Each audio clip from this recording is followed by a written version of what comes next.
Jean-Luc Romero-Michel, bonsoir. Soyez le bienvenu sur TV5 Monde. Vous êtes le président de l'association pour le droit à mourir dans la dignité. Les soins ont donc repris ce matin. Quel est le mot qui vous vient à l'esprit après ce nouveau rebondissement ?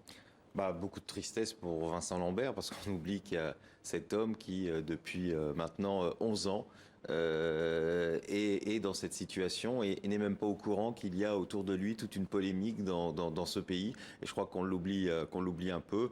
Un manque de pudeur de certains dans cette affaire. Moi, je trouve qu'il y a beaucoup de dignité chez l'épouse qui préfère ne pas s'exprimer.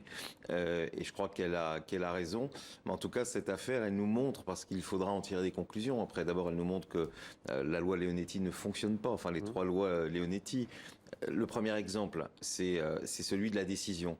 La loi, et c'est pas faute de l'avoir proposée, cette loi ne dit pas qui décide quand on est dans la situation d'un Vincent Lambert, c'est-à-dire d'une personne qui n'a pas de directive anticipée, qui n'a pas choisi de personne de confiance et qui n'est pas en capacité de dire ce qu'elle souhaite. Vous nous dites qu'aujourd'hui en France, il n'y a pas juridiquement quelqu'un qui peut trancher de manière claire. C'est pas prévu dans la loi. En Belgique, c'est le cas ? En Belgique, c'est le cas. Ça aurait été l'épouse ou les parents en Belgique ? En Belgique, il n'y aurait pas eu de conflit, puisque ça aurait été l'épouse, qui est quand même très logique, puisque c'est quand même la personne avec qui il a construit, la personne qu'il a choisie et avec qui il menait sa vie. Et en Belgique, si vous voulez, vous avez, en premier, c'est l'épouse, le mari, il peut pas y en avoir éventuellement, c'est les enfants adultes, s'il n'y a pas d'enfants adultes, c'est les parents, et tout ça en succession, mais ça veut dire que les parents n'auraient pas pu se poser à cela, et on n'aurait pas eu des tas d'affaires judiciaires comme on les a eues ces dernières années. Donc déjà, il y a bien un cadre législatif, la loi Leonetti. Premier point, vous l'avez dit, c'est donc la décision juridique. Deuxième point, les directives anticipées. D'abord, on n'en a pas fait assez la promotion, et puis aujourd'hui, on voit évidemment que ça ne fonctionne pas. Ça ne fonctionne pas parce qu'il n'y a pas de fichier national de directives anticipées. Ça devait être fait, ça n'a toujours pas été fait, et parce qu'elles ne sont pas opposables. Elles sont juste contraignantes. Ça veut dire que vous pouvez en écrire, mais le médecin peut estimer qu'elles sont manifestement inappropriées. Si on veut inciter les gens à en écrire plus, il faut évidemment qu'elles soient opposables, comme c'est le cas en Belgique, comme c'est le cas aux Pays-Bas, comme c'est le cas au Canada. Alors, cette loi Leonetti, on précise, que vous avez citée, elle a pour objet d'éviter les pratiques d'euthanasie et d'empêcher aussi l'acharnement thérapeutique. Mais on le voit dans cette famille, c'est une question de point de vue. Il y a eu notamment cette vidéo dimanche soir. L'épouse de Vincent Lambert va d'ailleurs porter plainte. Elle a été diffusée par le site internet de Valeurs Actuelles. Pour les parents, c'est une preuve qui réagit, puisque le patient serait ému, réagirait. Quel est votre avis à ce sujet ? Vous vous rendez compte, si vous étiez dans le coma, qu'on vienne prendre pour vous filmer et puis mettre ça sur tous les réseaux sociaux comme ils l'ont fait déjà à plusieurs reprises, alors qu'on sait qu'il a des réflexes, des réactions, qu'il peut ouvrir les yeux, on sait dans ce cadre de ce coma-là. Et je trouve que c'est terrible, il est totalement instrumentalisé dans cette affaire. Et je vous dis, moi j'ai plus trop envie de m'exprimer sur l'affaire parce qu'elle est trop horrible, cette famille qui se déchire et ce Vincent Lambert qui est utilisé. Mais je vous dis, ça, en tout cas, ça nous explique toutes les lacunes de la loi. Je vous en ai donné deux, mais il y en a quand même une troisième qui fait peur aux gens. Vous savez, on a beaucoup parlé de ce qui aurait dû arriver si la sédation avait continué. Ça aurait pu durer plusieurs jours. On arrête de vous alimenter. Alors on vous endort, c'est que vous n'allez jamais vous réveiller. On arrête de vous hydrater et on sait qu'au bout de 3 ou 4 jours, il y a un certain nombre de signes cliniques qui deviennent inquiétants, comme des escarres. Et on nous dit que les gens ne souffrent pas. Et on voit bien, c'est ça aussi qui fait peur aux Français, cette loi. Parce qu'il ne faut pas être caricatural. Par exemple, en Belgique, je crois qu'à peu près 10% des morts le sont par sédation terminale. Mais des sédations qui sont courtes, qui durent quelques heures, un jour, 24 heures. Tandis que chez nous, ça peut durer 3 semaines. Imaginez-vous, 3 semaines. Ce qui n'est pas mourir dans la dignité selon votre association.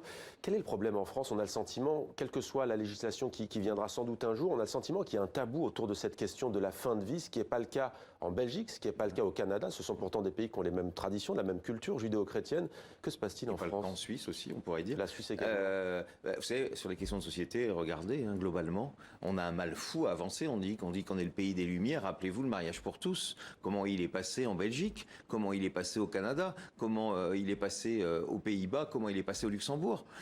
Chez nous, on sent qu'il y a quand même des conservatismes, notamment chez les dirigeants. Parce que vous regardez sur cette question-là, on dit que les Français, mais ils sont souvent bien en avance sur plein de choses. Moi, je vais vous prendre un sondage qui est un peu plus ancien, parce que le dernier donne des chiffres tellement incroyables. C'est celui qui a fait la Croix. Comme ça, il n'y a pas de doute, la Croix est contre l'euthanasie. 89% des Français sont favorables à l'euthanasie et ou au suicide assisté. Et même 72% des catholiques pratiquants. Donc on voit qu'aujourd'hui, on a une espèce d'unanimité. Parce que les gens, ils ne sont pas des militants de l'euthanasie. Comme moi, je ne suis pas militant, ils sont des militants de la liberté. Mais ils sont dans le doute et ils veulent avoir le choix en fin de vie. Et ils savent qu'aujourd'hui, ils n'ont pas le choix. qu'on ne met pas d'ailleurs les moyens qu'il faut. Regardez même les soins palliatifs, vous n'êtes pas sûr de pouvoir y accéder. Mais ils savent aussi que si les soins palliatifs vont combler 96% des situations, eh bien, il y a des dizaines de milliers de personnes qui, elles, ont des souffrances qu'on ne peut pas soulager et qui veulent pouvoir dire à un moment stop et partir, entourés de l'amour des leurs. Jean-Luc Romero, la classe politique est divisée. Vous avez vous-même été homme politique. Emmanuel Macron dit qu'il ne veut pas s'immiscer dans cette question. Il a raison, le président français, d'ailleurs, de ne pas vouloir s'en mêler. Sur l'affaire présente, il a eu raison, parce qu'hier, il a dit c'est la justice, c'est voilà, les experts médicaux qui nous ont dit qu'il y avait de la vaccination déraisonnable. Bien sûr qu'il a raison. Par contre, dans les semaines qui viennent, laissons un peu calmer les choses. Il faut quand même se pencher sur ces lois qui ne fonctionnent pas. On a eu 3 lois Leonetti en 13 ans. Aujourd'hui, on n'a même plus de plan de soins palliatifs depuis le 1er janvier. On ne s'intéresse pas à la question de la fin de vie comme on s'intéresse aux questions du début de la vie. Il faut maintenant qu'on le fasse parce qu'on est des citoyens jusqu'au bout et il faut qu'on fasse une loi complète et qui enfin change de la logique des lois précédentes. Les lois précédentes, c'était des lois faites par des médecins pour des médecins qui médicalisaient la fin de vie. Il faut des lois qui placent la personne en fin de vie au centre des décisions. C'est une loi citoyenne, ce n'est pas une loi médicale. Les Français la réclament, vous voyez, même dans le grand débat. Il n'y avait pas des questions de santé. Et pourtant, la fin de vie a émergé et la question de l'euthanasie a été unanimement demandée par les Français. Il faut peut-être enfin entendre les Français et puis en plus régler rapidement les problèmes qu'on a pu voir avec cette affaire Vincent Lambert qui, de quelque manière, montre que la loi Leonetti ne fonctionne plus. Merci beaucoup, Jean-Luc Romero, Michel, d'avoir participé donc à notre émission. Merci.